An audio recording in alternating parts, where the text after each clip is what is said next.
Hello IBS family, কেমন আছো সবাই? আশা করি ভালো আছেন। তো আজকে আবার একটা পেশেন্ট রিভিউ নিয়ে আসলাম। এই ভাইয়াটা আমার থেকে কম্বিনেশনে ছিল প্রায় আর অলমোস্ট 2 বছর আগে। অনেকদিন পর কথা হয়েছে আজকে। যখন জিজ্ঞেস করলাম যে ভাই কী অবস্থা, বললো আলহামদুলিল্লাহ। আমি বললাম, জিজ্ঞেস করলাম যে আইবিএস আছে? বললো যে ইনশাল্লাহ এখন কমপ্লিটলি ভালো। আমি বললাম যে ঠিক আছে, আলহামদুলিল্লাহ, ভালো থাকবেন, দোয়া রইল আপনার জন্য। উনি বললো যে তোমার জন্য দোয়া রইল। আমার থেকে সিনিয়র হবে, তাই আমাকে তুমি করে বলছে। সো দ্যাটস এ প্রুফ যে আইবিএস ভালো হয়। আইবিএস একটা দুরারোগ্য ব্যাধি। অনেকেই সিঙ্গাপুর, ইন্ডিয়া, চেন্নাই, ভেলোর, আমি নিজেও গেছি ইন্ডিয়াতে। তো এটা এটা ব্রেইনকে ডিসঅর্ডার, এবং এটা টোটালি হচ্ছে আপনার আপনার ব্রেইনের নিউরো ট্রান্সমিটার স্যারোটোনিন কমে যাওয়া, ডোপামিন লেভেলটা বেড়ে যাওয়া, অক্সিটোসিন কমে যাওয়া, এন্ডোরফিনস, আবেগের সাথে রিলেটেড একটা প্রবলেম। সো কখন কোন ডায়েট লাগবে, কখন কোন কম্বিনেশন লাগবে, কখন কোন সাপ্লিমেন্টেশন লাগবে, কোথায় লাগবে, কোথায় সাপ্লিমেন্টের ডেফিসিয়েন্সি রয়েছে, কোথায় ব্রেনের অ্যামিগডালা রিফর্ম করতেছে, কোথায় ব্রেনের নিউরো ট্রান্সমিটারে হচ্ছে ডেফিসিয়েন্সি হচ্ছে, কোথায় গাট ব্রেন ব্যারিয়ারের প্রবলেম হচ্ছে, এগুলো জানতে হবে। এবং কোথায় আপনাকে প্রয়োগ করতে হবে। এবং এখানে 5-HTP3 লাগবে কারো অ্যান্টাগনিস্ট, তারপরে এখানে D2 রিসিপ্টর লাগবে অ্যান্টাগনিস্ট। এগুলো জানতে হয়, অনেক জানতে হয়, অনেক বেশি। মানে এটা অনেক, আমি নিজের ট্রিটমেন্ট নিজে করছি ভাই।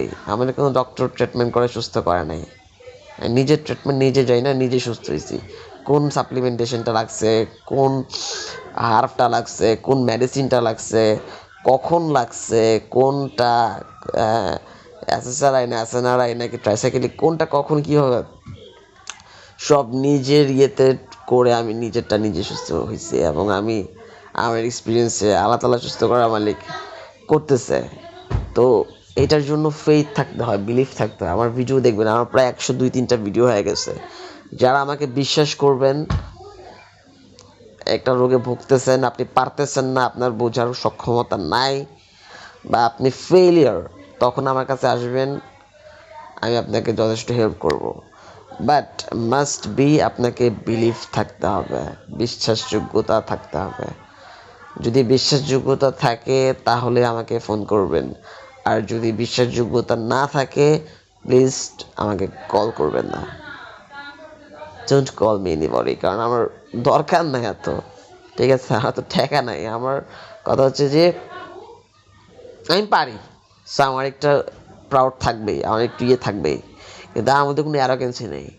কিন্তু আমি জিনিসটা পারি। এখন আমাকে আপনি যদি, আমি পারি, এখন আপনি যদি বিলিভ না করেন তাহলে আমি পারবো না, কারণ আমি আপনাকে বিলিভ করাইতে পারবো না।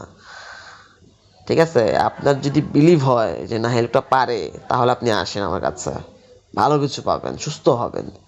আর যদি বিলিভ না থাকে, আমাকে ফোন করার কোনো প্রয়োজন নেই। আপনি আপনার মতো চেষ্টা করেন, আপনি যেখানে খুশি সেখানে গিয়ে ট্রিটমেন্ট করেন, কোনো প্রবলেম নেই। এটাই হচ্ছে আমার কথা আর কি।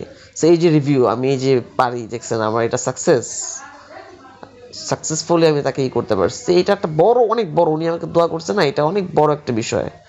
এটা একদম যা লাগে, কারণ এত একটা কঠিন রোগে ভুগছিল উনি, ওনাকে আমি সুস্থ করে দিয়েছি। তো এই জিনিসটা প্রাউড করবো না আমি? অবশ্যই প্রাউড করবো। এই জন্য আমি এটা দেখাচ্ছি সবাইকে, আর সাবস্ক্রাইবাররা দেখবে। That's it. I am too much sufficient in financially, আমার ওইগুলো প্রবলেম নেই কোনো। আমাকে বিলিভ করবেন, ভালো কিছু পাবেন। বিলিভ করবেন না, ঠকে যাবেন। ঠিক আছে, দ্যাটস অল ফর টুডে। ধন্যবাদ সবাইকে।